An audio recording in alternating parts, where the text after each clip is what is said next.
পরিষ্কার ভাষায় বলতে চাই, এই কোরআন ছাড়া পৃথিবীর কোনো মানুষ চলতে পারে না। আপনি কিভাবে চাকরি করবেন, কিভাবে ব্যবসা করবেন, ও মুসলমান কিভাবে জমিতে ফসল লাগাবেন, ও মুসলমান পরিষ্কার ভাষায় বলে দিয়ে যাই, আপনি আজকে চৌকিদার, মেম্বার, চেয়ারম্যান, উপজেলা চেয়ারম্যান, ভাইস চেয়ারম্যান, এরপরে এমপি, মন্ত্রী, প্রধানমন্ত্রী, DC, SP, engineer, barrister, professor, doctor, master যাই হন না কেন, আপনি আপনার এই দায়িত্বটা কিভাবে চালাবেন সেটাও আজ থেকে ১৫০০ বছরের কোরআনুল কারীমের মধ্যে রেকর্ড করে দেওয়া আছে না নাই? জোরে কোন আছে না নাই? এই হলো সেই নাম্বার 1 কিতাব। আপনি যদি কোরআনের কাছে হয়ে আসেন জিরো, আল্লাহ তাআলা বলছেন আমি তাকে কোরআনের সম্মানে বানায় দিব হিরো। জোরে বল সুবহানাল্লাহ। আমার ভাইরা, কষ্ট হচ্ছে আপনাদের? চলবে আর কিছুক্ষণ চলবে। তবে মহিলা প্যান্ডেলে জায়গা হচ্ছে না, এই খবরটি অনেকবার আমার কানে এসেছে। আমি যখন রুমে, তখনই খবর এসেছে হুজুর মহিলা প্যান্ডেলে জায়গা হচ্ছে না। আরে ভাই, সারা দেশ ঘুরতেছি, যেখানেই যাই সেখানেই পুরুষের চেয়ে মহিলাদের সংখ্যা, আওয়াজ দিয়ে বলুন তো কম না বেশি? একটু কান লাগান, অনেক মজা পাবেন। ওদের সংখ্যা আজকে সব জায়গাতেই বেশি হওয়ার কারণ কি জানেন? ওরা কিন্তু বারবার এই দেশের সরকার, আর এই জন্য আজকের মাহফিলে ওদের ব্যাপারে কিছু বলাও দরকার। না হলে ওরা কিন্তু মন খারাপ চলে যাবে যে হুজুর নীলফামারী থেকে আসলো, আমাদের ব্যাপারে কিছুই বললো না। কথা বলো ঠিক না? এই জন্য মা বোনদের ব্যাপারে আমি চমৎকার কিছু কথা বলবো। মা বোনদের ব্যাপারে আমি 4টা আমলের কথা বলবো। আমার ভাইরা, আমল কয়টা? নাম্বার 1, কান লাগান। নাম্বার 1, 1 নম্বর আমলটার নাম হচ্ছে নামাজ। জোরে বল সুবহানাল্লাহ। এই নামাজ কি শুধু মা বোনেরা পড়বে? আমাদেরও পড়ার দরকার আছে না নাই? আমরা মা বোনেরাও পড়বে, আমরাও পড়বো। বলি ইনশাআল্লাহ। অনেক মা বোনেরা করে আলহামদুলিল্লাহ ডিপ্লোমা হয়েছে, পর্দায় ঢুকেছে, কোরআন তেলাওয়াত করে, হাদিস পড়ে। আমার বন্ধুগণ, অনেক মা বোনেরা কোন ইসলামের সব কিছু মেনে চলে। কিন্তু আমার দেশে এমন কিছু ভাইরাস মার্কা, এমন কিছু নাদুস চেহারা, বয়লার মার্কা কিছু মহিলা আছে, এরা কোরআন হাদিস মোতাবেক চলে না, পর্দা করতে চায় না, কোরআন পড়তে চায় না, হাদিস পড়তে চায় না, স্বামীকে মানতে চায় না, স্বামীর অবাধ্যে চলে। ও মুসলমান, এরকম মহিলা বাংলার জমিনে বা কুড়িগ্রামেও 2-4-5টা আছে না?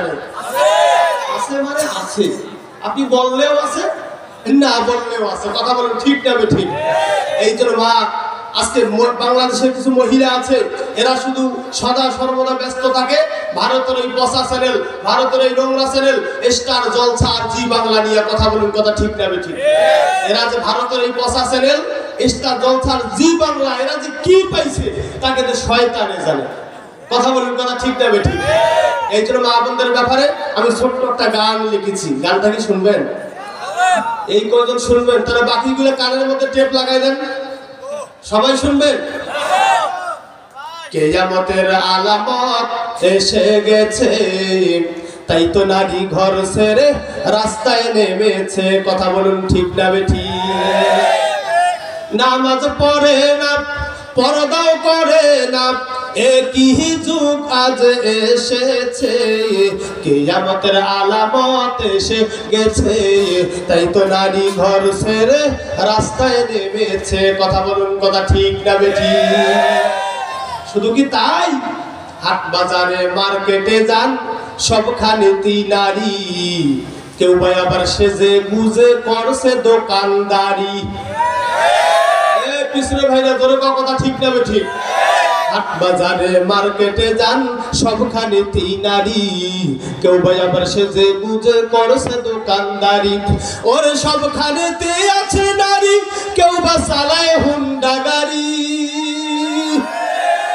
ওরে সবখানেতে আছে নারী, কেউ বা চালায় হুন্ডা গাড়ি, কেউ বা আবার এনজিওতে চাকরি নিয়েছে। ভাই একটাবার জোরে আওয়াজ দিয়ে বলুন তো, কথা ঠিক না ঠিক? কিয়ামতের আলামত এসে গেছে, তাই তো নারী ঘর ছেড়ে রাস্তায় নেমেছে। কথা বলুন, কথা ঠিক না ঠিক? আমার ভাইরা, আপনি মা বোনদের ব্যাপারে কোথায় বিচার দেবেন? বিচার দেওয়ার মতো কোনো জায়গা বাংলার জমিনে আছে? দাদা আছে? আমাদের হাতে ক্ষমতাও নাই, ওদের ব্যাপারে বিচার দেওয়ার মতো কোনো জায়গাও বাংলার জমিনে কি আর করার আছে? ওদের জন্য এখন মন খুলে প্রাণ খুলে দোয়া করে দিয়ে যায়, আল্লাহ মা বোনদেরকে যেন ভারতের ওই পচা চ্যানেল, ভারতের ওই নোংরা চ্যানেল স্টার জলসা আর জি বাংলা দেখা বন্ধ করে দিয়া আল্লাহ তাআলা যেন মা বোনদেরকে 5 ওয়াক্ত নামাজ পড়ার তৌফিক দান করে। সকলে বলি আমিন। আর একটু জোরে বলি আমিন। কষ্ট হচ্ছে আপনাদের? আমার ভাইয়েরা, এক কুড়িগ্রাম শহরের মুসলমান পর্দার আলের মা বোনেরা, এদিক সেদিক করে নজর করা যাবে না, দিলের কান দিয়ে কথাগুলো শুনবেন। এই কোরআনুল কারীম নামক কিতাবখানা কেমন আকর্ষণ কিতাব, কেমন আকর্ষণীয় কিতাব। এই কোরআনুল কারীমের তেলাওয়াত আপনি যতই শুনবেন ততই শুধু মজা লাগে, ততই শুধু মজা লাগে। কথা বলুন ঠিক না বেঠিক? মুসলমান, কি বলতে চাচ্ছি দাদা, এই কোরআনুল কারীমের তেলাওয়াত যতই শুনবেন ততই ভালো লাগে। মাঝে মধ্যে দেখবেন আমার বাংলার জমিনে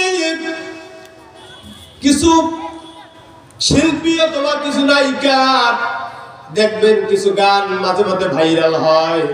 এই গানটা কয়েকটা দিন চলে, এরপরে কিন্তু ওই গানটাকে আর খুঁজে পাওয়া যায় না। কথা বলুন, কথা ঠিক না বেঠিক?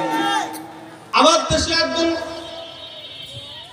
রাস্তার মহিলা, যে মহিলা মানুষকে শরীরের বিভিন্ন অঙ্গ প্রত্যঙ্গ থেকে টাকা কামাই করতেন, যেই মহিলা রাস্তার মোড়ে মোড়ে বাজার ঘাটে ড্যান্স দিয়া মানুষকে শরীর দেখায় টাকা কামাই করত, মমতাজ আপা। কথা বলুন ঠিক না বেঠিক? এই বেটির একটা গান একবার ভাইরাল হলো, ফাইটটা যায়, বুকটা ফাইটটা যায়। আরে বেটি, তোর বুক ফাটা দরকার আল্লাহর জন্য, বুক ফাটা দরকার এই কোরআনের জন্য, বুক ফাটা দরকার ইসলামের জন্য। ওই বুক আল্লাহর জন্য না ফাটে, বুক ফাটে আর একজনের জন্য। কথা বলুন, কথা ঠিক না বেঠিক? ও মুসলমান, এই কোরআনের বাহিনী যারা চলবে, এই পৃথিবীর জমিনে কোরআনের রাজ কায়েম হোক এটা যারা চায় না, এই কোরআনের আন্দোলন যারা চায় না, এই কোরআনের তেলাওয়াত, কোরআনের আলোচনা হোক, কোরআনের মাহফিল গুলো চায় না যারা, ও মুসলমান, এই চরিত্র আছে যাদের, তারা কিন্তু আমার বন্ধুগণ তারা প্রকৃত মুসলমান হতে পারে না। তারা হচ্ছে ওই মিস্টার আবু জাহেলের উত্তরসূরি। কথা বলুন, কথা ঠিক না বেঠিক? এই কথা কিন্তু আমি আব্দুল হাই সিদ্দিকীর না। আবু জাহেল আপনার আমার কলেজের টুকরা নবী, বিশ্ব নবীজি রাহমাতুল লিল আলামিন, যেখানে কোরআনের দাওয়াত দিতেন, আবু জাহেলের স্বভাব ছিল তার দল বাহিনীদেরকে দিয়া কোরআন বন্ধ করা, কোরআনের দাওয়াত বন্ধ করা, কোরআনের প্রচার বন্ধ করা। ও মুসলমান, কুড়িগ্রামের মুসলমান, কুড়িগ্রামের ভাইয়েরা, আবু জাহেলের স্বভাব ছিল কোরআন বন্ধ করা, যার কারণে রব্বুল আলামিন আবু জাহেলের এই কথাটাকে ভালো লাগার কারণে, আল্লাহ তাআলার পছন্দ হওয়ার কারণে আল্লাহ রব্বুল আলামিন সেটাও এই কোরআনুল কারীমের মধ্যে রেকর্ড করে দিয়েছেন। জোরে কোন সুবহানাল্লাহ। আল্লাহ রাব্বুল আলামিন বলেন, ওয়া ক্বালাল লাযীনা কাফারু লা তাসমাউ লিহাযাল কুরআনি ওয়ালগাউ ফীহি লাআল্লাকুম তাগলিবুন।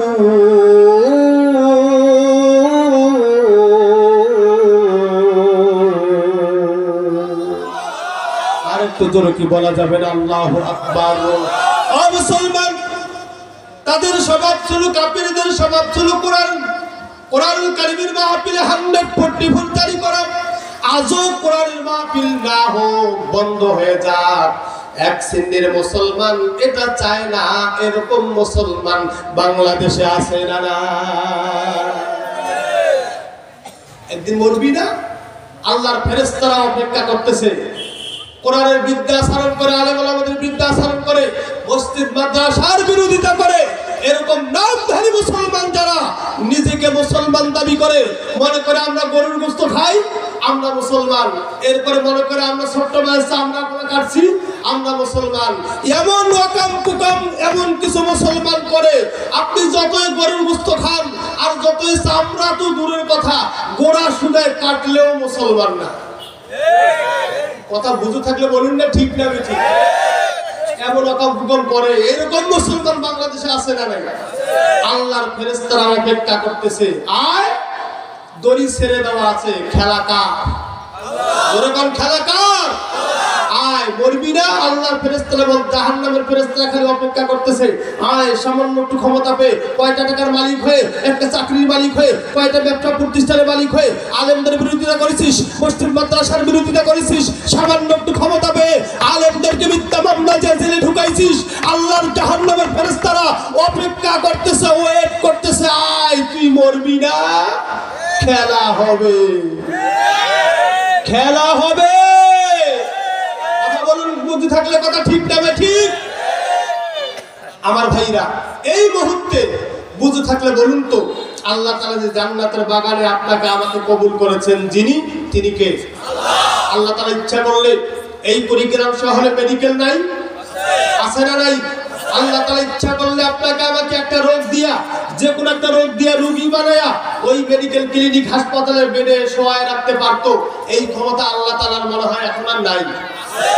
ইসলামের ভাইরা জোরে বলুন তো, এই ক্ষমতা আল্লাহ তাআলার এখনো আছে না নাই? আল্লাহ পাক এই মুহূর্তে আপনাকে আমাকে কোরআন শোনার, এই জান্নাতের বাগানে বসার সুযোগ করে দিয়েছেন।